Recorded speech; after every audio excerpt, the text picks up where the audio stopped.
Ensuite, petite référence à la deuxième lecture, la lettre aux Hébreux. Et puis enfin, quelques mots sur l'Évangile. J'espère que je ne serai pas trop long.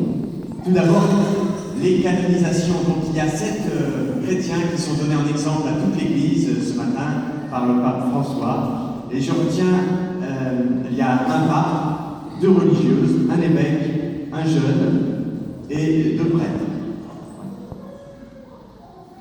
Je retiens spécialement le pape Paul VI et puis Monseigneur Oscar Romero. Ils sont pour moi 2 chrétiens au courage admirable. On peut lire sur Internet toutes sortes de commentaires de leur vie, etc. Quand on voit les critiques qu'ils ont subies l'un et l'autre, et quand on entend les critiques aujourd'hui contre l'Église, contre le pape François, contre les membres chrétiens, bref, me dit, on voit que c'est pas d'aujourd'hui. Et même ça date depuis Jésus. Alors voilà. Ça nous invite, je trouve, à prier de tout cœur. À chaque Eucharistie, on prie pour le pape François et notre évêque Jean-Paul. Eh bien, n'hésitons pas à prier de tout notre cœur, parce qu'il est sûr que les oppositions qu'ils rencontrent sont énormes. Quand on regarde la vie de ces 7 chrétiens, donnés en exemple, ce qu'on appelle les saints, je trouve qu'elles sont merveilleuses de courage, de beauté, de foi, d'espérance.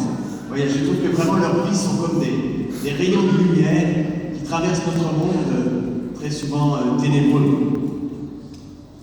Alors je m'arrête sur Monseigneur Oscar Romero, peut-être en avez-vous entendu parler. Il a été assassiné en 1980 alors qu'il célébrait la messe par les brigades de la mort au Salvador. Il n'a pas toujours été compris par l'Église, Monseigneur Romero. Je lisais ce matin sur Internet que c'est l'assassinat de son ami jésuite par toujours les mêmes brigades de la mort au service des puissants et des riches du Salvador qui avait décidé à prendre résolument parti pour les pauvres. Il y a une photo sur Internet où on le voit en train d'embrasser la main du pape Paul VI. Alors c'est assez touchant, je trouve, de voir ces 2 grands hommes qui sont canonisés aujourd'hui. L'un était pape et l'autre était évêque. Voilà, et Paul VI qui lui redisait sa confiance. Monseigneur Romero savait qu'il risquait de mourir puisque son ami jésuite avait été assassiné. Il savait qu'il y avait un complot, il y avait un complot, qui l'attendait. Mais il n'a pas fait demi-tour, je dirais, toujours avec grande liberté et avec courage. Il a continué à défendre les plus pauvres. Quelle liberté, quel courage, quel amour. Voilà. Je m'arrête quelque peu sur le pape Paul VI aussi. Alors le pape Paul VI, c'est celui qui a conclu le concile Vatican II et qui a été chargé de le mettre en œuvre. C'est un concile providentiel, à mon sens, pour l'Église de Dieu, le concile Vatican II, mais qui a été profondément déployé dans son application. Et le pape timide, le pape Paul VI, était aussi le pape courage qui avait à cœur de mettre en œuvre toutes les réformes de ce concile. Il fut aussi l'auteur de l'encyclique Humanae Vitae en 1968, dans laquelle il déclarait, et le déclare, que l'usage de la pilule contraceptive dénature gravement la relation conjugale, et que dans ce sens, elle n'est pas bonne. Alors on sait toutes les critiques, toutes les moqueries qu'il a subies, spécialement à ce moment-là, par une large part de l'épiscopat et des chrétiens de toute l'Église, mais pas toute l'Église, non. Voilà. Malgré tout, il est resté fidèle à cet enseignement qui lui semblait être la vérité pour tous. Alors aujourd'hui, on fête les 50 ans en 2018, les 50 ans de cette encyclique Humanae Vitae, et hier midi, je regardais sur Internet, puisque Henri était en vacances, donc je mange avec mon téléphone, et je regarde des petites conférences. Donc il y avait un colloque qui a eu lieu cet été autour de cette encyclique qui disait que les chrétiens la redécouvraient, se mettent à l'étudier à nouveau, et qu'elle intéresse aussi les écolos. Voilà. Les méthodes de régulation naturelle, les méthodes Mullins et autres, intéressent les chrétiens, les cathos et les écolos. Voilà. C'est aussi le pape des droits de l'homme, etc. On peut regarder aussi la vie des autres saints qui sont présentés à l'Église aujourd'hui, Ignazio, les deux religieuses, les deux prêtres, etc. Je me dis, quels exemples pour nous, quels exemples lumineux pour chacun de nous. Quelle joie pour nous ce matin de faire partie de cette Église. Quelle immense fierté.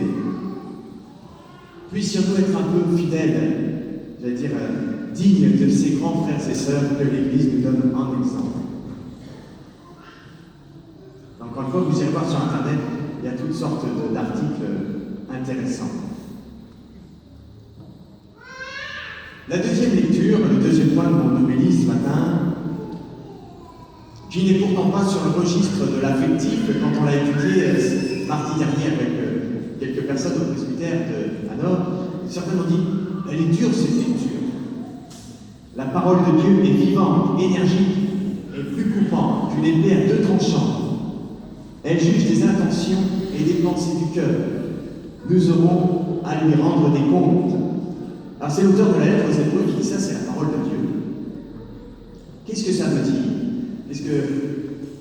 Pour moi, ça veut dire que la parole de Dieu, vous voyez, la Bible que l'on lit tous les dimanches, la Bible, on ne peut pas la falsifier, on ne peut pas la manipuler.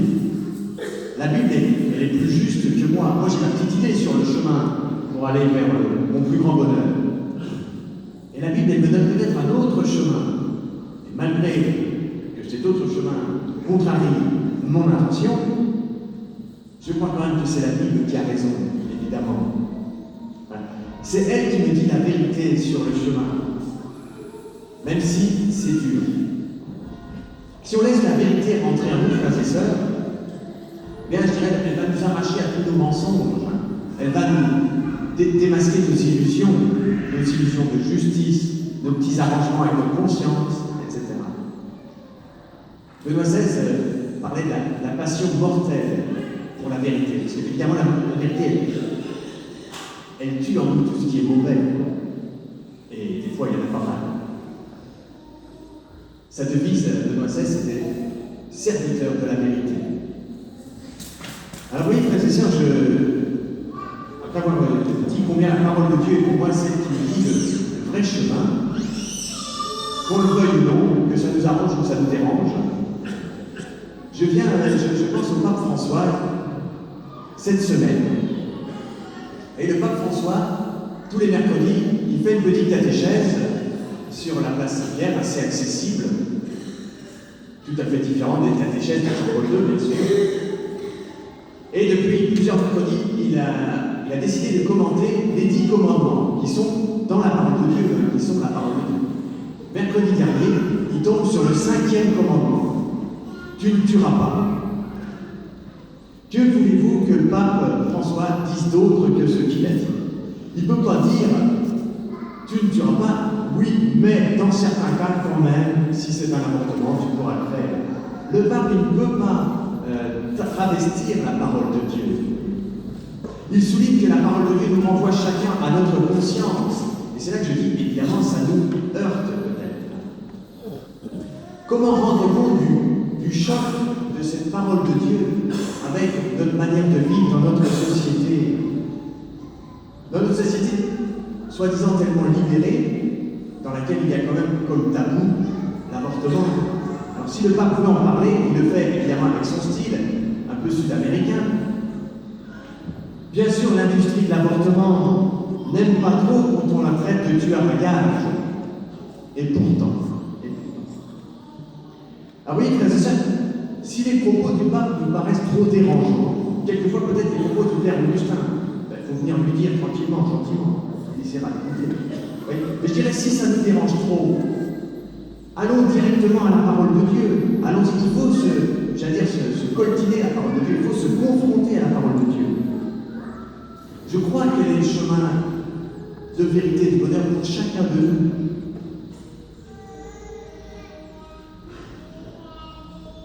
Je crois que c'est la parole de Dieu qui a fait les 7 grands saints qui sont présents aujourd'hui sont devenus des rayons de lumière pour nous, c'est qu'ils ont suivi la parole de Dieu, ils ont écouté la parole de Dieu. Et si le Seigneur dit accueillir les pauvres, Monseigneur Oscar Romero, ben, il a entendu ça et il a accueilli les pauvres, au risque de sa vie, au péril de sa vie. Oui, en ce moment, c'est le synode des jeunes à Rome. Eh bien, les jeunes ils disent on veut une église différente. Qu'est-ce que c'est qu'une église différente? C'est l'église qui est plus évangélique, qui est plus proche de la parole de Dieu, de l'évangile, plus proche de Jésus-Christ. C'est Jésus là qui le dit. Il le répète aujourd'hui dans l'évangile. Ne commets pas de meurtre. Alors tout ça, frères et sœurs, ça peut nous brusquer. Et moi le premier, quand Jésus nous dit aimez vos ennemis, moi je me sens un peu mal à l'aise. Je vois très bien ce que le Seigneur voudrait convertir en moi. Alors peut-être que je peux dire, bon, cette parole est un peu trop dure, j'arrache la page. Bon, j'en arracherai trop, j'en je ferai mon chemin. Mais non. Parce qu'en même temps, le Seigneur il dit, il nous donne tous les commandements, il nous donne le chemin de la vérité, qui peut être difficile, et en même temps, Jésus le regarda et il l'aima.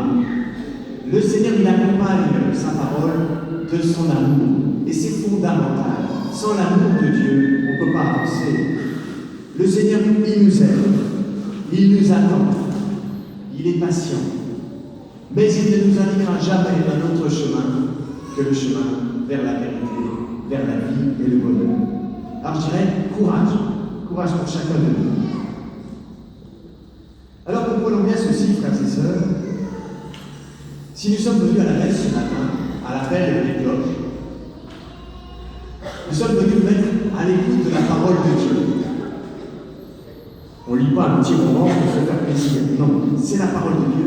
Ça n'est pas pour rire qu'on est venu à la messe ce matin.